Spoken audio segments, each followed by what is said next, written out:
the series has been remarkable. Obviously, if you go back to the 90s, there was the John Cooper era and Michigan dominating for a while, and it's been completely flipped with Tressel and Urban Meyer. You have any favorite memories, any favorite games that come to mind? My favorite memories from the Ohio State rivalry with Michigan was the last time that we played in the game of the century back in 2006.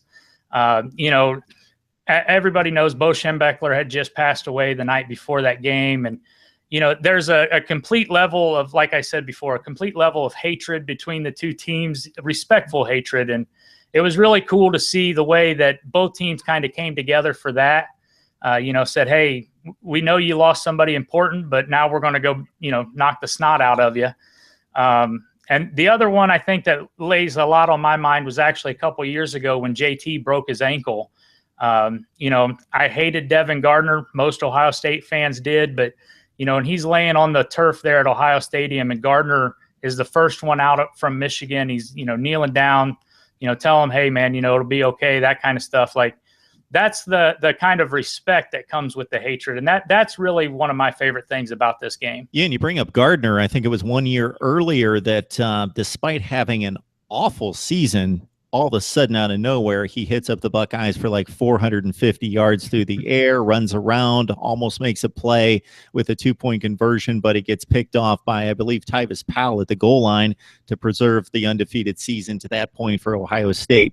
So, Mike, I'm going to go way, way back for you. Maybe you've heard these names, but didn't see it yourself. So 1981, for some reason, I love this game because I enjoyed those Ohio State seasons that were kind of much maligned early, and then they poured it on late, and even if it didn't mean a championship. So in 1981, Michigan was number one to start the season. They got tripped up a couple times, but they still entered as a double-digit favorite in Ann Arbor. Ohio State was 7-3, but they were on a decent run. They really had gotten tripped up against some of the lesser teams in the Big Ten, teams that they hadn't lost to in forever, Minnesota and Wisconsin. And Anthony Carter was the playmaker on the field, goes like 50 yards with a kickoff, and I just thought, oh, my goodness, here we go, because Ohio State was just a decided dog. But they hung in there. They were down 9-7, and Art Schlichter broke the pocket with like 2 minutes left to play and ran in the winning touchdown for the Buckeyes to tie for the Big Ten championship. So I'm going to throw that one out there as well as kind of an oddball memory because I remember it being like 12 degrees outside and it was just brutal in Ann Arbor and not necessarily an offensive shootout, but the Buckeyes got it done in sharing the Big Ten championship. So we could go on forever, I'm sure, between Mike and I talking Ohio State, Michigan. I just think it's the very best in all of sports for a number of reasons, but it's Michigan, it's Ohio State, it's for a college football playoff most likely, although Michigan would have to continue on to the Big Ten championship, and Ohio State most likely sitting at home waiting for the committee to not drop them, which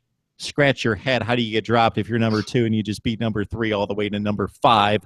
They would seem to be safe. Mike, before I let you go, I'll let you speak to that because I'm sure you've got something to say. I'm of the belief, I know a lot of people think that Ohio State needs to go to Indianapolis and win the Big Ten. I'll be honest with you, I don't think that it matters. Once Ohio State beats Michigan this weekend, they're going to go in the playoff. It would be nice to go and win the Big Ten if Michigan State can come back and beat Penn State for us. But realistically, I'm okay with it. I think they're safe and they're in. And quite frankly, that's an extra week of practice and correction time, and I'm okay with that. Yeah, and if Alabama can win a national championship without winning the SEC in 2011, then hey, Ohio State can be afforded the same luxury, especially 1 year after they were most likely one of the top 4 teams in the country, but just lost the wrong game. Mm-hmm. All right, Mike Meals from Buckeye Battle Cry. Either Mike or Brandon join us each and every Wednesday night to break down Ohio State football, but this is an extra special week because it is Michigan week and the game coming up on Saturday. Mike, if you've got a pick for us, we'll take it. If not, we'll be looking out on the site. I've actually got a prediction not only of what the score is going to be, but I'm going to tell you now, I think it's going to come down to, it's going to be 17-14, and Durbin is going to kick a game-winning field goal. It's going to be like I said, low-scoring, slobber knocker kind of a game, and it's going to come down to something like that. All right, something Matt France could not do in 1986. That brings back another memory, 26-24 Michigan, when they couldn't get quite close enough with Chris Carter and company and Jim Carsados at quarterback to bring home the victory in Columbus. But it should be a great one at the shoe, the Buckeyes and the Wolverines. It's not only a great rivalry, but it means a whole lot on the college football map this particular year. Mike Meals from Buckeye Battle Cry. Thanks a lot, Mike. Thanks, Mark.